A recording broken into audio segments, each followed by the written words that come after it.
All right, let's just jump right in. We're talking about nearly 43 million Americans who have a federal student loan.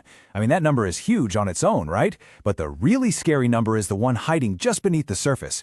Today, we're going to unpack this massive financial problem. And look, if you have loans or you're about to get them, you're going to want to stick around. This could honestly save you thousands. So, what's that scary number I mentioned? It's this: 1 in 4. Seriously. 1 out of every 4 people with a federal student loan is in deep, deep trouble. This isn't just some small percentage we can ignore. No, this is a full-blown crisis happening right now. And you know, it's easy to see a number like that and just brush it off as a statistic. But it's not.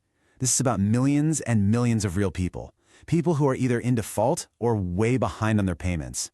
And what that really means is they're putting their lives on hold. They can't buy a house, they're delaying starting a family, all while dealing with this crushing financial stress. So let's dig into the actual numbers here, because to really get a handle on this, you have to see the scale of the problem.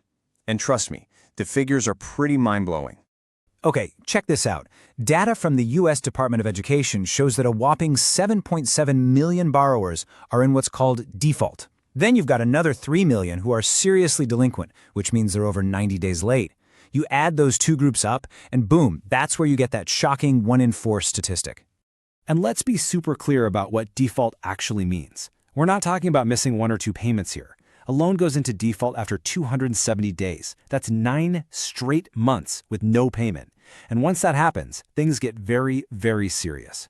How serious? Well, this is where the Treasury Department gets involved, and they have some serious power. They can garnish your wages, meaning take money right out of your paycheck. They can keep your tax refund, and they can even go after your Social Security benefits. Yeah, it's a really bad spot to be in. You know, for a long time, this was painted as just a millennial problem. But that's just not true anymore. This crisis hits everybody. We're talking about Gen Z students who are just starting out, parents who took on huge loans for their kids, and even retirees who are still paying off debt. It's truly a problem for every generation. So the big question is, how in the world did we get here? Well, it didn't happen overnight. It was really a perfect storm created by a couple of huge systemic issues. Let's break down the 2 main reasons. First off, the cost of college just exploded. Public university tuition has shot up by over 100% in just 30 years. It's wild. And second, the system for paying back the loans is, frankly, a total mess. A lot of the helpful income-based repayment plans that people relied on are being phased out as part of this giant government overhaul, which means stricter rules and more confusion for millions of people. And just look at these numbers.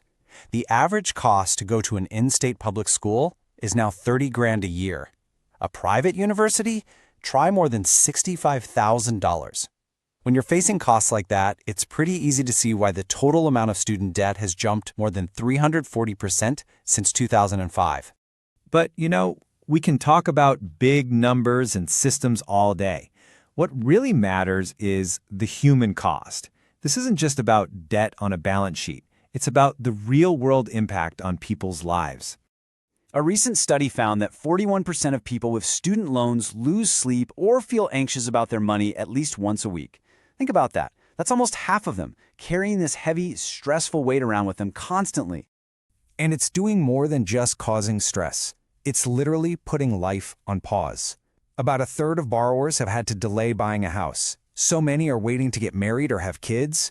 And a really scary one: people with student loans have way less saved for retirement than their friends who don't have debt. This quote just nails it, doesn't it? It sums up the whole problem perfectly. At the end of the day, we're looking at a whole generation that's basically starting their adult life in financial handcuffs, which makes it almost impossible to get ahead. Okay, I want to switch gears for a second and talk about a very specific group that often gets forgotten in these conversations: parents who took out Parent Plus loans.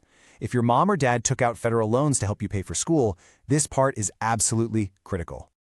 I need you to circle this day. Highlight it, put it on your calendar right now. July 1st, 2026.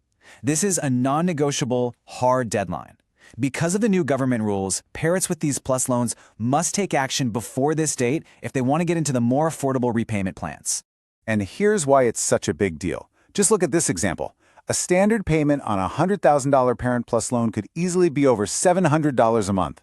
But if they consolidate before that 2026 deadline, they could get a payment that's based on their income, which could be a whole lot lower. The difference is huge. And I really need to hammer this point home. This isn't a suggestion, it's not a soft deadline. If you miss it, that's it. You are locked out of these income-based options for good. The door slams shut and it's not opening again, permanently. Okay, I know that's a lot, and if you're feeling a little stressed right now, I get it. But the point here isn't to scare you, it's to get you to take action. So let's go over a super clear 3-step plan to help you get control of this thing. All right, here's what you do. Step 1, log in to studentaid.gov. You have to know exactly what kind of loans you have. Step 2, figure out your options. Get to know the new plans like income-based repayment, which bases your monthly bill on what you actually earn. And step 3, this is so important, get free help from an expert. There are nonprofit counselors who will walk you through all of this for free. Never, ever pay someone for this advice. Look, I know this is a mountain of information, but it's not impossible to tackle. You just have to take that first step. So now you have the info, you have a plan. The only question left is, what are you going to do first?